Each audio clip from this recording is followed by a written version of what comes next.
Do you guys ever wake up in the morning and wonder how much E92 you can get for 1,310 euros? Well, today's your lucky day because you're gonna find out. It's this much. I wasn't looking to buy another E92, especially since that's all we have had on the channel lately.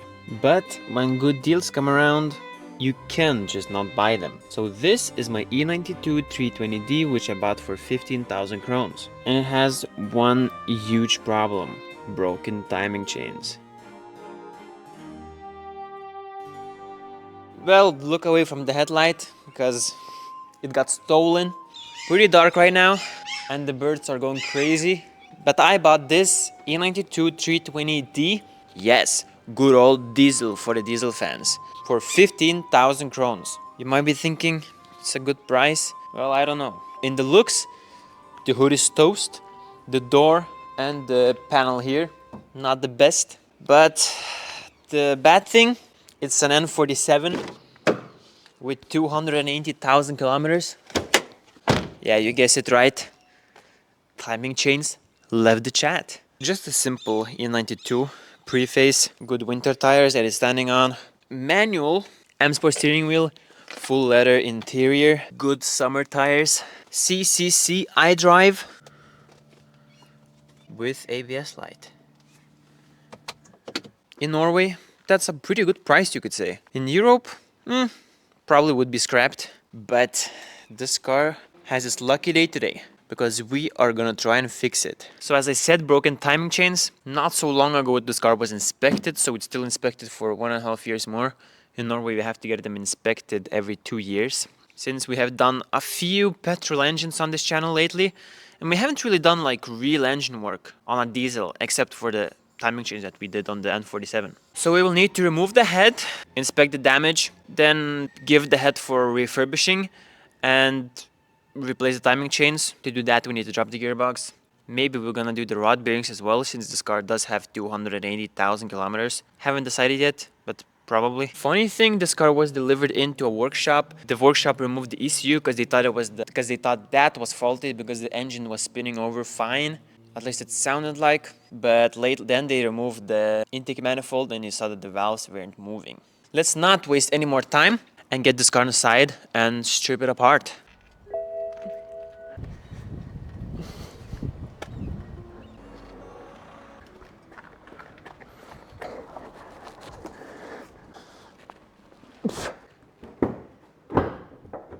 Yes. First thing, put the hood into the service position.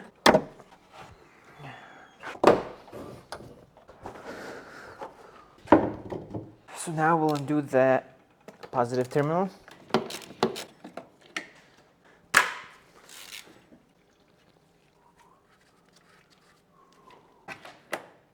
Now what I do find weird is that they removed the entire ECU box. Well, at least that's what he told me. Because they thought the car wasn't starting because of an ECU problem. Yeah, so we can see that the whole ECU box is removed. So that's actually the first thing I'm gonna do. Yeah, so I'm gonna reinstall the ECU box first thing, because I just don't want it laying around, especially because we probably need to put it outside after we remove the head. I will send it to Lithuania to rebuild, well, the head refurbished.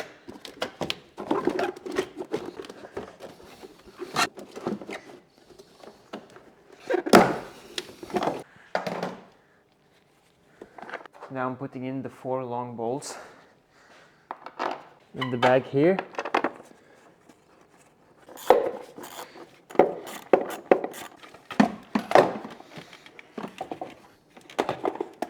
Now the box itself clips in place.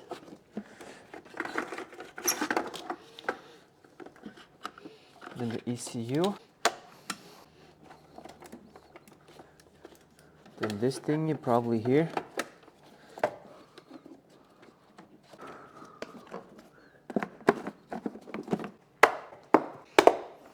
Yep, that's good for now.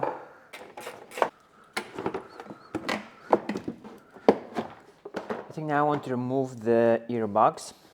Okay, this is loose.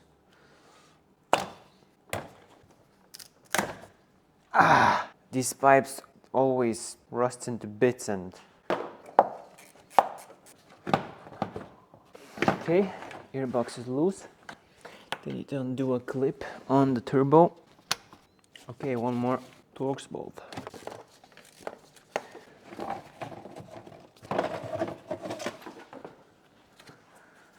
Damn!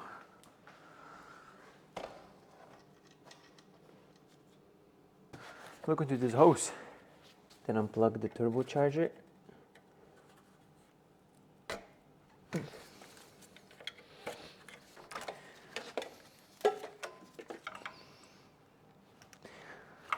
I mean, the connectors in the front, they're usually like different lengths and stuff, so you can't even mix them up after, even if you want to.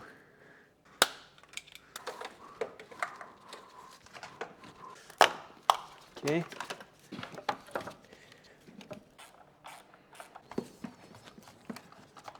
Okay.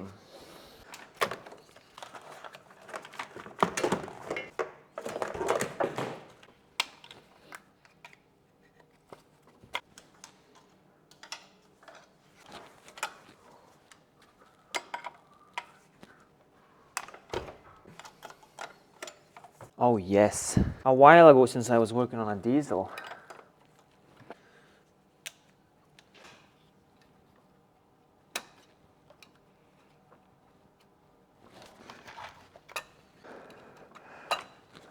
Yes, I will put these hoses in a bag.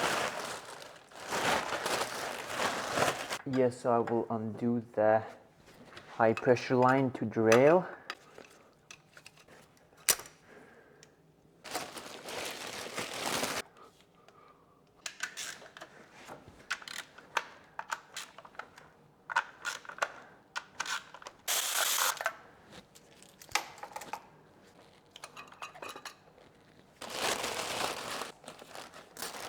Cut off the eye poker 3000.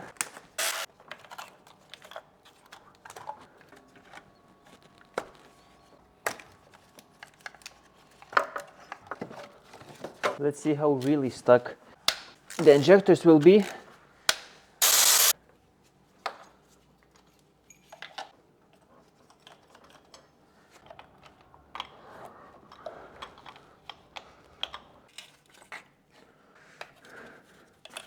Okay.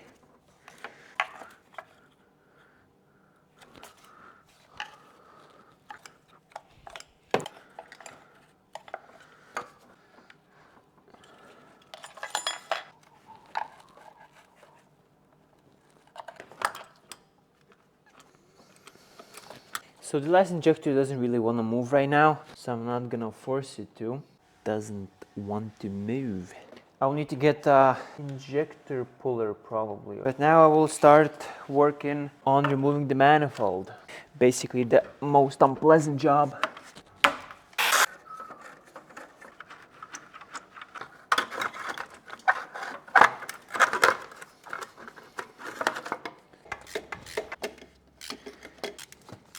So all the manifold bolts to the head are undone now. Now I will undo the bolts for the EGR.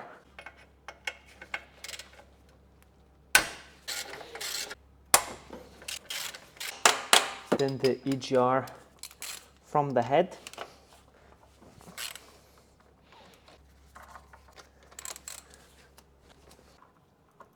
Then it seems like these bolts hold the EGR in place, I think.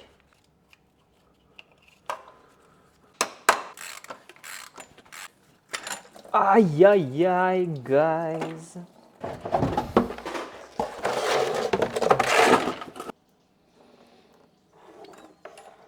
Yeah, so now I am pretty sure that we have everything to remove the head. Well, I mean everything around. When we're gonna lift the head off, we need to lift it and pull it out this way so the studs come out of the manifold. And I think we should be able to do that. Now behind the engine, there's nothing. Yeah, nothing. So now the only thing that we have left is remove the last injector, remove the valve cover gasket. Remove the valve cover and then undo the head bolts and remove the head and then get it refurbished. So now I am gonna go and borrow from a friend injector puller. The tool that you screw on the injector, then you hit it and it comes out. So I was out. Ugh. This big boy. Incredibly good tool. So now I just need to find an attachment that would fit this injector. Yes. There's no way it's not going out with this one. So I found the right socket. There's no way this ain't going out. Yeah. 2 smacks and it went out. This little schmuck.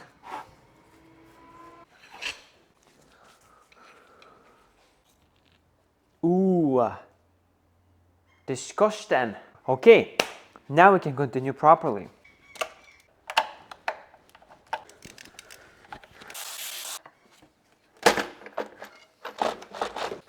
Now it's...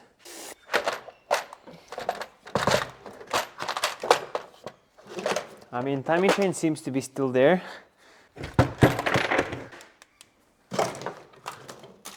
Yes!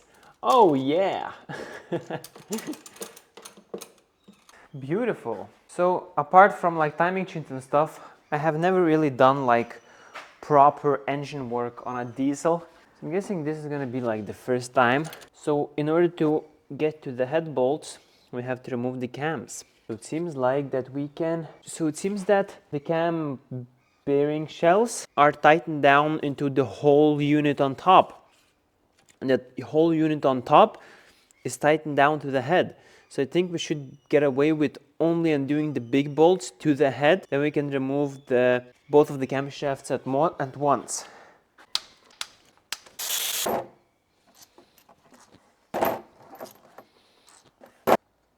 I don't think so. There should be anything else holding it. Nope.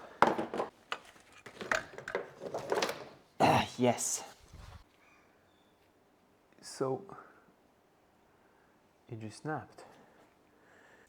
I mean, the cams and the lifters and stuff, they look incredibly nice. So it seems that the cylinder number 4 2 intake valves were definitely hit 100% because the lifters are broken. Then there's rubber gaskets that are not rubber anymore. They're pure, oh my, pure plastic.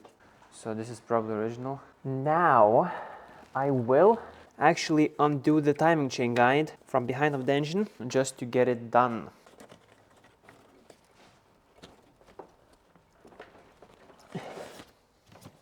Holy cow, that's stuck. So I will actually use a wrench on this socket too. Who's responsible for this? What the heck?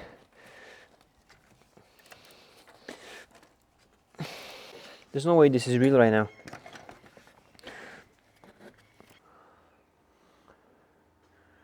What is this? Is this green thread lock? I'm not sure. But this thing was so stuck. That's crazy.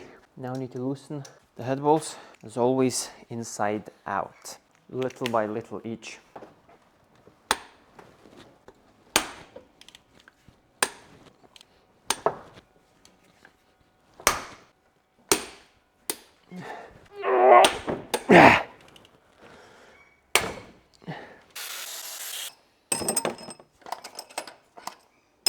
Jeez. Yep, now it's definitely loose. I think I need to...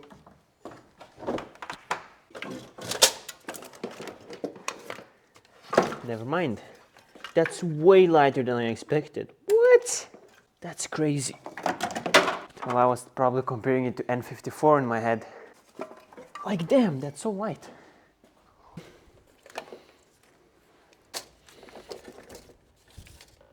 I mean, that is pretty damn nice.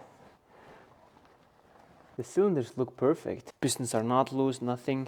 Remove these 2 brackets here now. I'll write that this is the front and back. Then, oh, Tensioner also seems to be broken in half. Yep.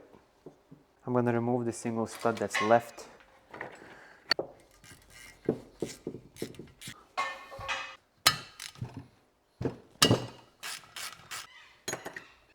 Then the temperature sensor.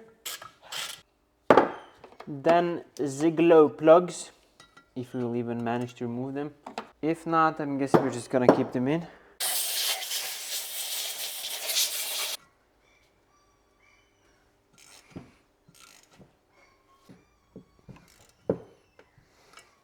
Not even touching that. Yeah. The glow plugs I will also leave alone. Maybe the workshop can remove it. Okay, so you can almost see that this is touched. Or, I don't know, to be honest. Now remove the tensioner, old one. Oi! What? Why is this open like that? So I'm actually gonna remove the other guide rail as well. You kidding me?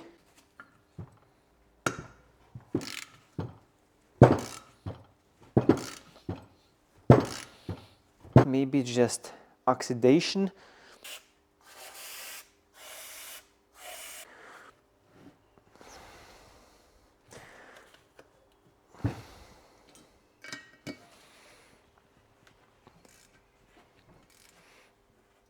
Yeah, I'm not even gonna touch the... No way.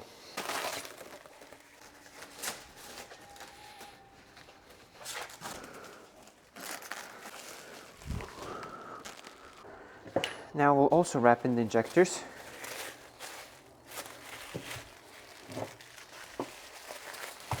Now I'm inspecting each of the lifters on their own, if they are good, and how many we need.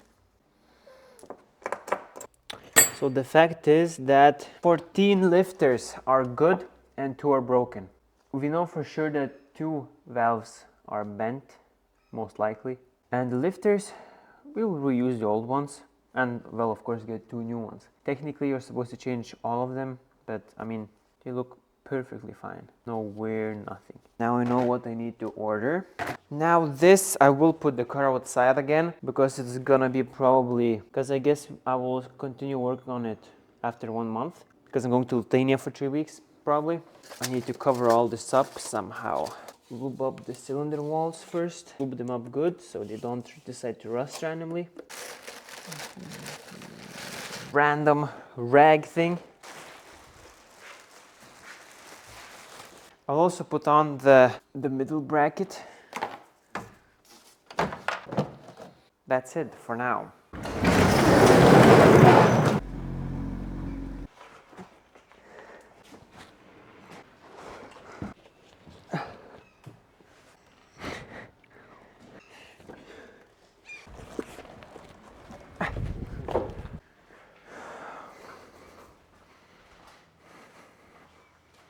So that is going to be it for this video. There's not really anything more that we can do before we get the parts and the head refurbished. If you enjoyed this video and you would like to support the channel, I have a Patreon. It's in the description. But I hope you enjoyed the video and I hope to see you in the next one.